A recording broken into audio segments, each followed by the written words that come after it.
Hello hello, je vous retrouve pour je vais appeler ça un tuto, même si ce sera très rapide. Vous avez été plusieurs à me demander comment j'avais fait mon enveloppe maison pour le tuto précédent où je vous présentais une petite pochette qui pouvait servir soit pour un mini Happy Mail ou pour envoyer des scrap bidules aux copinettes. Je vais donc vous donner, faites pas attention à mes doigts, j'ai fait du mix média avant, c'est la cata, bref. Je vais vous donner donc les mesures que j'ai utilisées pour cette créa là. Voilà, donc niveau matériel, vous aurez juste besoin d'un papier, forcément. Là, moi, comme vous le voyez, je vais me servir de l'enveloppe que je vais faire avec vous pour l'insérer dans mon junk. Donc, j'ai pris des feuilles de livre. Si vous voulez faire comme moi, je vous conseille, moi là, je les ai collées par deux. Je vous conseille quand même de les coller par deux. Voilà, sinon, vous avez besoin d'un papier et de ceci. Voilà. Alors, tout simplement, j'ai déjà coupé le carré pour que ça aille. Et malheureusement, ma créa, je l'ai envoyée, donc je ne sais plus vous montrer. Vous devez prendre un carré de 18 sur 18. Jusque là, rien de compliqué.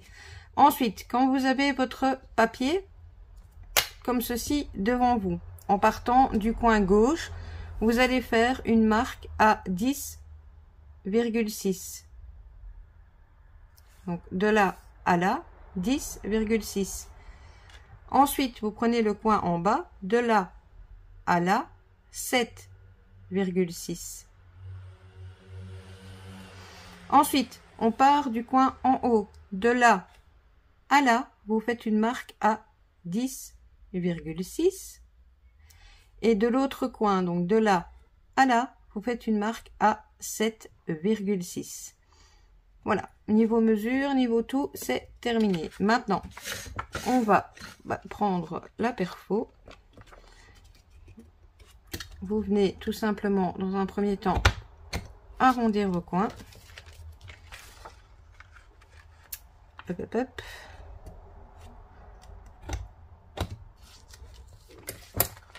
J'espère que vous allez tous très bien. On a du soleil là pour le moment en Belgique. Je kiffe, j'adore. Alors, hop, donc on va se retrouver avec ceci.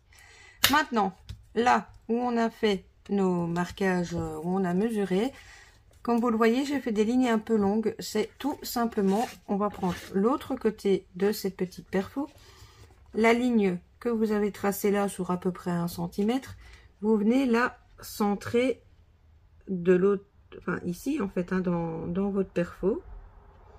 Bon, vous faites au mieux, là mes lignes sont pas encore tout à fait assez longues. Vous bloquez et vous punchez pour obtenir ceci. Et vous faites ça sur les 4 traits. Hop.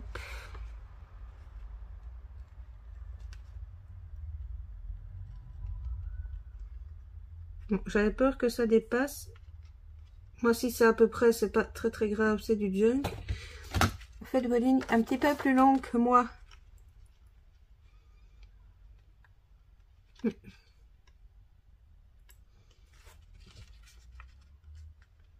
En plus, j'ai la tremblote. Ça n'aide pas. Alors, désolé, les fenêtres sont grandes ouvertes comme il fait chaud. Si vous entendez du bruit derrière, et là, entre autres, une voix d'homme, c'est le voisin qui parle dans son jardin. Voilà, on va donc arriver à ceci.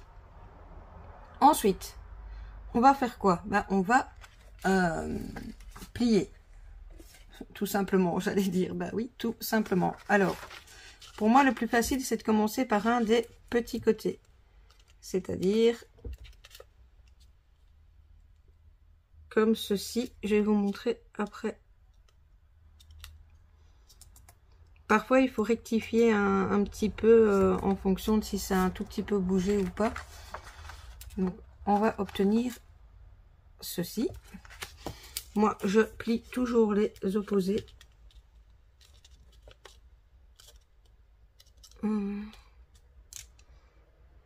Hop. On va plier un des grands.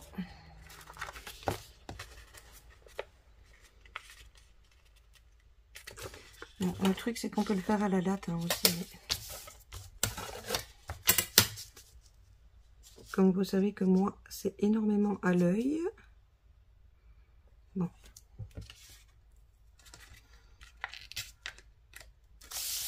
Si vous le faites à la latte, ben voilà, ce sera plus net. Alors moi, mon papier, il a craqué, bien évidemment. Et là, je n'ai pas été assez loin. Donc, je vais peut-être quand même vous donner le truc de la latte. Vous prenez les trous, vous prenez le centre comme ça, et en fait, vous venez plier contre la latte. Mais là, moi, j'ai juste peur parce que je suis en train de martyriser du papier de livre ancien qui, je ne suis pas sûre, va résister. Alors, hop, on recommence là pour bien le réaligner. Je prends les centres. Et je viens, j'aurais pu prendre mon plioir, mais mon papier est vraiment fragile. Zoup. Je remarque bien mon pli. N'hésitez pas, si vous le faites avec du papier scrap, allez au plioir, hein, ce sera clairement... Voilà. Alors, une fois qu'on a ceci, bien que c'est ici que ça ne me plaît pas. En fait, vous voyez, vous jouez après. Hein. Ici, j'ai un tout petit espace. Donc, soit vous laissez votre ligne telle qu'elle, soit vous la remarquez comme ceci. Je vais vous montrer après. Vous la remarquez comme ça. Bon, vous allez peut-être plus trop me suivre, du coup, ça doit être simple aussi, lui. Donc, soit vous gardez la première ligne, soit vous refaites comme moi et vous pouvez avoir une enveloppe à gousset. Donc, vous pourrez mettre plus de choses. Donc, vous collez comme ça. Soit vous voulez que vos bords soient tout à fait nickel. Et alors, bah, vous pliez là sur la ligne. Voilà. Moi, c'est juste un peu plus compliqué que ce que j'avais prévu parce que mon papier est vraiment fragilum. Alors, moi, pour pas que ça déborde partout, ce que je fais, c'est que je mets ma colle ici avec un biberon. Voilà, sur les petites pattes. Hop.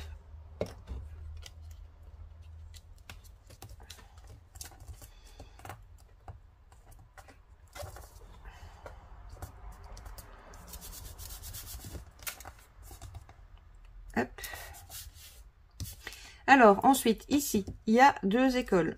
3 écoles même, je pense. Soit vous coupez, soit vous repliez vers l'intérieur, mais il faut attendre que ce soit sec et ce n'est pas sec. Soit vous repliez par ici. Alors moi, comme c'est pour du junk et que je vais la décorer, j'ai bien envie de le plier par là. Mais une fois que c'est bien sec, si vous préférez, vous pliez vers l'intérieur et vous verrez plus rien. Voilà. Et ensuite, il nous reste à faire en sorte que notre enveloppe se ferme. Tac, tac. Voilà. On reprend la latte. Je suis désolée s'il y a des amoureuses, des mesures précises parmi nous. Mais les mesures précises et moi, je pense que ça arrivera jamais. En plus, là, comme j'ai pris du papier écriture, on dirait que c'est de travers, mais vérification. Non, mon enveloppe, elle est droite. C'est un effet d'optique. Donc, voilà, j'en avais fait une ici, mais le papier, il est tout déglingué. Mais en fait, une fois que vous en avez fait un, vous pouvez aussi le garder comme gabarit sans chaque fois remesurer. Hein. Si je vous remonte sur ceci, là où toutes les mesures, tout est fait, ouais, c'est tout dégommé.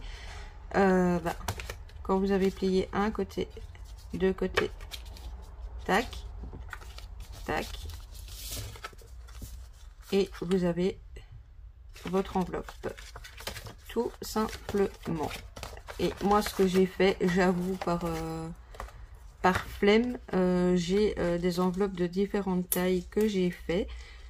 J'ai pris les mesures à la base et je les ai fait comme ça sur des papiers très moches que j'aime pas du tout. Et je les garde comme gabarit, comme ça, pour la fois d'après, je n'ai plus qu'à prendre le modèle que j'ai besoin. Voilà, je vous laisse donc sur cette petite enveloppe. C'était donc un petit tuto rapide que j'avais promis à certaines d'entre vous. Vous allez avoir mes coordonnées, etc., etc. Le petit like, ça fait plaisir. Si vous avez des questions, n'hésitez pas. La petite cloche pour être averti des prochaines vidéos.